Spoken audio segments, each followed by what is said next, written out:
Sadhgurunath Maharaj Ki Jai, and welcome to Jagadambe Reads the Holy Books of India, ShrimadBhagavatam413. As you may remember, Krishna had two bhaktas who lived in Mithila. Krishna took it upon himself to visit these two bhaktas of his, and he set out for Mithila. With him went the rishis Narada, Vamadeva, Atri, Vyasa, Parashurama, Asita, Aruni, Shuka, Kanva, Brihaspati, Maitreya, and Chavana. All the way to Mithila, Krishna's chariot was stopped often, and he was made to accept the worship of the citizens and the kings who ruled these countries. Thus they passed Anarta, Danva, Kuru, Kanka, Matsya, Panchala, Madhu, Kekaya, and Koshala. Worshipped by all of them, Krishna proceeded to Mithila. When they heard that Krishna had come to Mithila, the people of the city rushed out to the outskirts of the city and worshipped him, welcomed him with offerings of flowers and scented water, and all the articles used for a royal reception. The rishis were honored in the same manner, and they were pleased. Out of the city came Shrutadeva and Bahulashva. Their eyes were closed, and tears were there for everyone to see. Their arms were raised aloft, and their palms were placed on their heads. Thus they fell at the feet of Krishna and requested him to accept their hospitality. Each of them asked him, and Krishna acceded to the requests of both of them.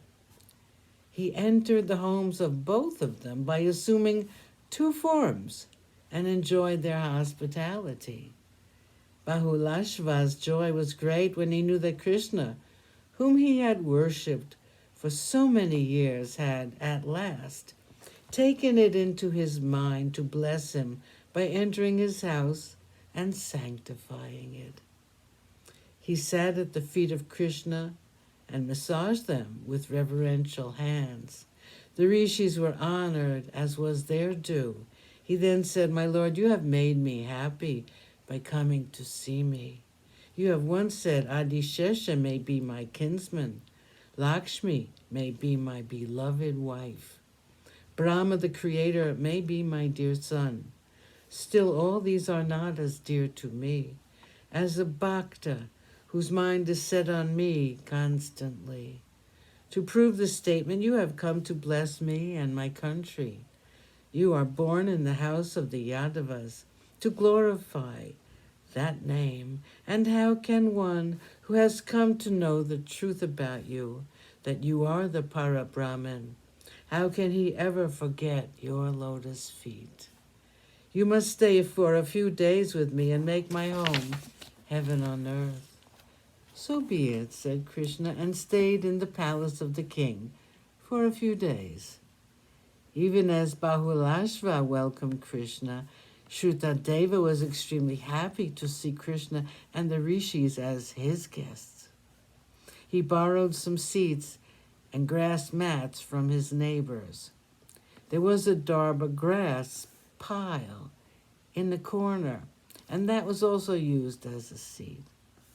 Making Krishna sit on a darbasana, Shrutadeva washed his feet, and with his wife and children by his side, he sprinkled the water on his head and those of his family.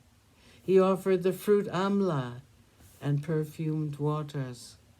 With the tulsi leaves and with tender young blades of grass, which he had collected, and with lotuses which bloomed on the lake, he worshipped Krishna, and he sat at the feet of the Lord and again fell at his feet and took the dust of his feet on his head.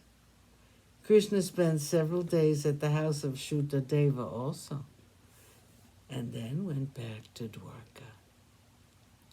Sadhgurunath Maharaj Ki Jai. Thank you for coming. I hope you come again.